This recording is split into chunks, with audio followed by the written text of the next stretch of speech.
Baik, Assalamualaikum warahmatullahi wabarakatuh. Baiklah, kami dari kelompok 5 akan mempresentasikan hasil kerja kami tentang ukuran penyebaran. Saya selaku moderator, perkenalkan nama saya Dio Timanta dengan NPM C1C021082. Selanjutnya, Perkenalkan, nama saya Gia Amanda Rizka Pabella, NPM C1C021106. Perkenalkan, nama saya Nabila Faiza Zahara, NPM C1C021096. Perkenalkan, nama saya Tri Alina Chanturi dengan NPM D1 channel 21101.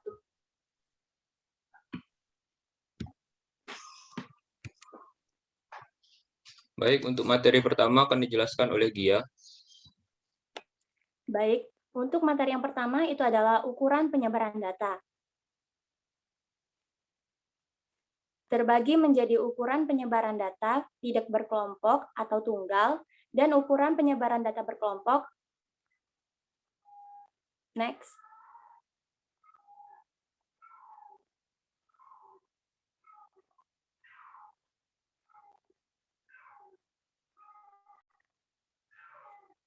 Baik, yang pertama itu adalah jarak atau bisa disebut juga jangkauan atau range. Jangkauan dari suatu data didefinisikan sebagai selisih antara data terbesar dengan data terkecil. Rumusnya adalah R sama dengan X max dikurang X min. Keterangan R adalah jangkauan, range atau rentang. X max adalah data terbesar dan X min adalah data terkecil. Supaya lebih mengetahuinya, mari kita lihat contoh soal berikut. Contoh soal yang pertama itu data terurut dari banyaknya buku pelajaran yang dimiliki 9 siswa, yaitu 4, 5, 6, 6, 7, 7, 7, 8, dan 9. Jangkauan dari data di atas adalah, rumusnya tadi adalah R sama dengan X max dikurang X min. Berarti yang terbesar itu adalah 9, dikurang yang terkecil itu 4. 9 kurang 4 sama dengan 5.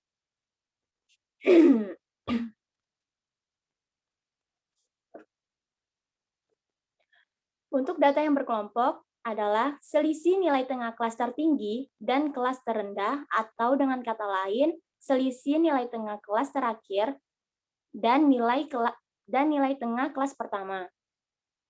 Untuk contoh soalnya, di sini ada nilai 60 sampai 64 dengan nilai tengah 62, nilai 65 sampai 59, nilai 65 sampai 69 itu nilai tengahnya 67, nilai 70 sampai 74 nilai tengahnya 72, nilai 75 sampai 79 itu nilai tengahnya 77, nilai 80 sampai 84 itu nilai tengahnya 82. Jangkauan dari data di atas adalah X max-nya kita lihat yaitu 82, X min-nya berarti 62. 82 dikurang 62 sama dengan 20. Next.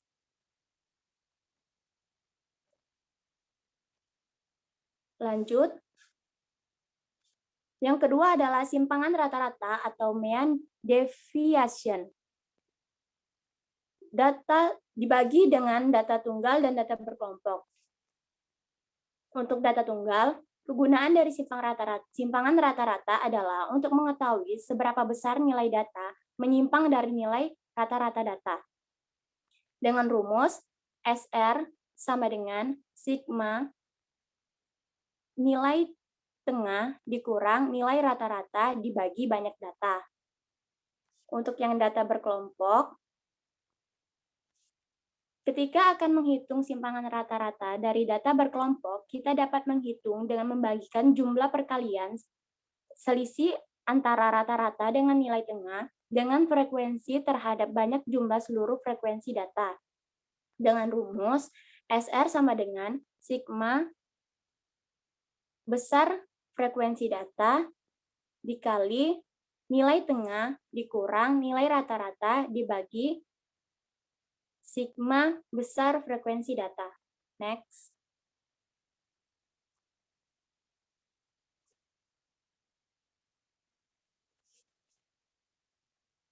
Selanjutnya yang ketiga adalah variasi dan standar deviasi.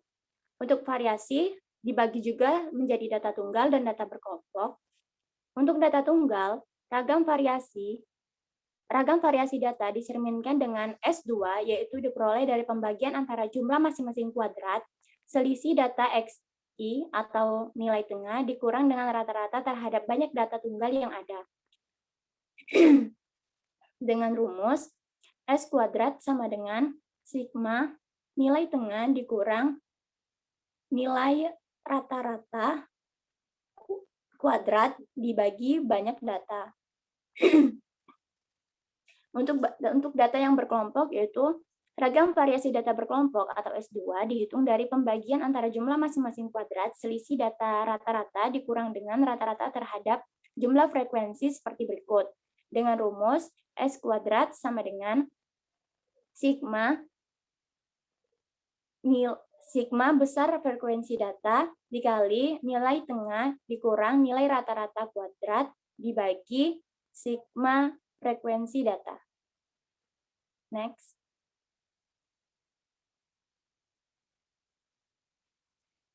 Yang selanjutnya ada variasi sampel. Variasi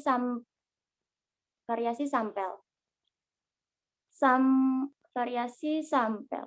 Sampel merupakan bagian dari populasi, namun apabila jumlah anggota dalam populasi kurang atau sama dengan 30, diusahakan semuanya menjadi bagian yang dikaji.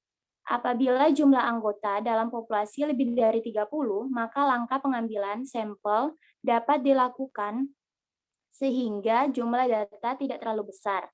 Variasi sampel dirumuskan sebagai berikut. S kuadrat sama dengan sigma data dikali data tengah dikurang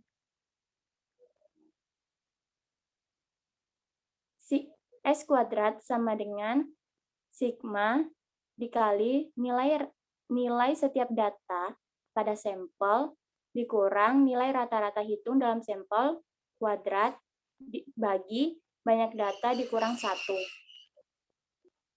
Selanjutnya ada standar deviasi sampel. Standar deviasi sampel atau dilambangkan dengan S merupakan penduga bagi standar deviasi populasi dirumuskan sebagai berikut. S sama dengan akar sigma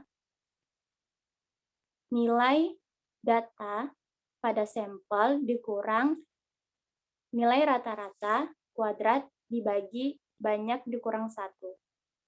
Next.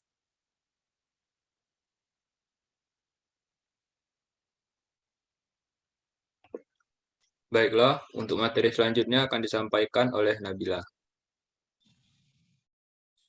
Baiklah, saya akan melanjutkannya. Bagian kedua, ukuran penyebaran relatif. Ukuran penyebaran relatif adalah mengubah nilai ukuran penyebaran dari berbagai satuan menjadi ukuran relatif atau persen. Penggunaan ukuran relatif akan memberikan manfaat pada kondisi, yaitu yang pertama, data mempunyai satuan pengukuran yang berbeda. Yang kedua, data mempunyai satuan ukuran yang sama.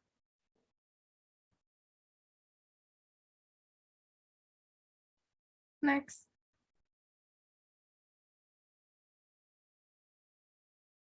Ukuran penyebaran relatif dibagi menjadi 3. Yang pertama adalah koefisien range. Pengukuran koefisien range adalah pengukuran penyebaran dengan menggunakan range secara relatif. Koefisien range dapat dirumuskan sebagai berikut. KR sama dengan LA dikurang LB per LA dikurang LB dikali 100%. Yang dimana KR adalah koefisien range dalam persen, LA adalah batas atas data atau kelas tertinggi, LB adalah batas bawah atau kelas terendah. Yang kedua adalah koefisien deviasi rata-rata. Koefisien deviasi rata-rata adalah ukuran penyebaran dengan menggunakan deviasi rata-rata relatif terhadap nilai rata-ratanya atau persentase dari deviasi rata-rata terhadap nilai rata-ratanya. Koefisien deviasi rata-rata dapat dirumuskan sebagai berikut, yaitu KMD sama dengan MD per X bar dikali 100%. Yang dimana KMD adalah koefisien deviasi rata-rata dalam bentuk persen, MD adalah deviasi rata-rata, X bar adalah nilai rata-rata data. Yang terakhir adalah koefisien standar deviasi. Koefisien standar deviasi adalah ukuran penyebaran yang menggunakan standar deviasi relatif terhadap nilai rata-rata yang dinyatakan sebagai persentase. Koefisien standar deviasi dinyatakan dalam bentuk rumus KSD sama dengan S per X bar dikali 100%, yang dimana KSD merupakan koefisien standar deviasi dalam persen, S adalah standar deviasi, X bar adalah nilai rata-rata data.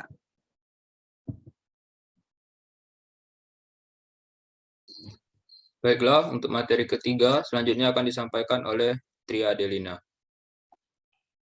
Materi selanjutnya yaitu ukuran penyebaran lainnya. Ukuran penyebaran adalah suatu ukuran yang menyatakan seberapa besar nilai-nilai data berbeda atau bervariasi dengan nilai ukuran pusatnya. Ukuran penyebaran membantu mengetahui sejauh mana suatu nilai menyebar dari nilai tengahnya, apakah semakin kecil atau semakin jauh.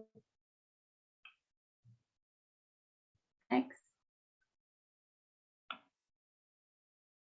Ukuran penyebaran lainnya ada 3, yaitu range interkuartil, defisiasi kuartil, dan range persentil. Yang pertama yaitu range interkuartil. Range interkuartil merupakan selisih antara kuartil ketiga dengan kuartil pertama dengan rumus QR sama dengan Q3 dikurang Q1. Yang kedua yaitu defisiasi kuartil. Defisiasi kuartil adalah setengah jarak antara kuartil ketiga atau K3 dengan kuartil pertama atau K1 dengan rumus DK sama dengan K3 dikurang K1 per 2, di mana DK adalah defisiasi kuartil, K3 adalah kuartil ketiga, K1 adalah kuartil pertama. Yang ketiga yaitu jarak persentil. Jarak persentil adalah selisih antara persentil K90 atau P90 dengan persentil ke-10 dengan P10. Jarak persentil dirumuskan dengan JP sama dengan P90 dikurang P10, di mana JP adalah jarak persentil, P90 adalah persentil yang ke-10, yang ke-90, dan P10 adalah persentil yang ke-10. Apabila dikaji, maka P90 menyatakan 90% data sedang P10 data. Maka jarak kuartil menyatakan interval bagi 90% data.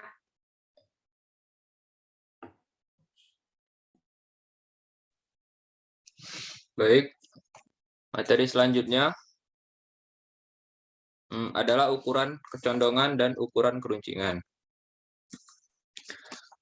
Yang pertama, bentuk kecondongan kurva. Di sini yang kita bahas tentang simetris, condong positif, dan condong negatif.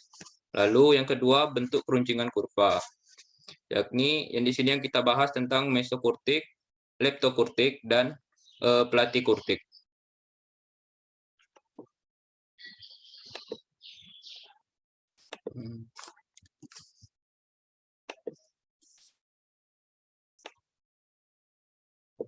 Baik, yang pertama, ukuran kecondongan. Ukuran kecondongan adalah ukuran yang menunjukkan melenceng atau tidaknya suatu data. Untuk mengukur kecondongan dari suatu kurva, kita menggunakan koefisien kecondongan atau skewness yang dapat dihitung dengan rumus Pearson, yakni koefisien kecondongan sama dengan rata-rata dikurang modus dibagi deviasi standar. Apabila data yang digunakan banyak atau data berkelompok, maka median, dan modus memiliki hubungan, yakni modus sama dengan 3 median dikurang 2 mean. Sehingga diperoleh rumus koefisien kecondongan sama dengan 3 dikali rata-rata dikurang median dibagi deviasi standar. Setelah didapatkan koefisien untuk menentukan gambar kurva bisa ditentukan dengan ketentuan jika rata-rata sama dengan nilai data sama dengan median sama dengan modus, maka bentuk kurva simetris. Bentuk kurva simetris ini diartikan jika kurva itu dilipat menjadi 2, maka akan menjadi suatu bagian yang sama. Selanjutnya, jika rata-rata sama dengan nilai data lebih dari median, lebih dari modus, maka kurva akan condong ke kiri atau kurva positif. Kurva positif disebabkan oleh data yang besar, sehingga rata-ratanya akan meningkat. Selanjutnya, jika rata-rata sama dengan nilai data kurang dari median, kurang dari modus, maka kurva condong ke kanan atau negatif.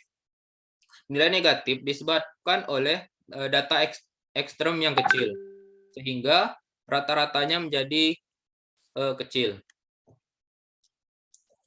Baik, ini adalah grafik ukuran kecondongan. Dari yang paling kiri, bentuk kurva simetris. Di sebelahnya, kurva condong positif. Dan yang paling kanan, kurva condong negatif. Selanjutnya, ukuran keruncingan. Ukuran keruncingan adalah derajat kepuncakan dari suatu distribusi data. Biasanya diambil relatif terhadap distribusi normal. Untuk mengetahui keruncingan kurva, dapat digunakan rumus koefisien keruncingan, atau biasa dikenal dengan koefisien kurtosis, dengan simbol alfa pangkat 4. Dengan ketentuan, apabila koefisien kurtosis lebih sama dengan 3, maka kurva berbentuk mesokurtik, atau puncaknya tidak datar dan tidak meruncing. Lalu, yang kedua, apabila koefisien kurtosis lebih dari 3, maka kurva berbentuk leptokurtik atau puncaknya tinggi. Dan yang terakhir, apabila koefisien kurtosis kurang dari 3, maka kurva platikurtik atau puncaknya datar. Lalu di sini ada rumus mencari koefisien kurtosis. Dengan rumus, koefisien kurtosis sama dengan 1/n dikali sigma dikali rata-rata nilai data dikurang rata-rata hitung data dipangkatkan 4 dibagi standar deviasi dipangkatkan 4. Lalu untuk data yang dikelompokkan menggunakan rumus koefisien kurtosis sama dengan 1/n dikali sigma frekuensi dikali nilai data dikurang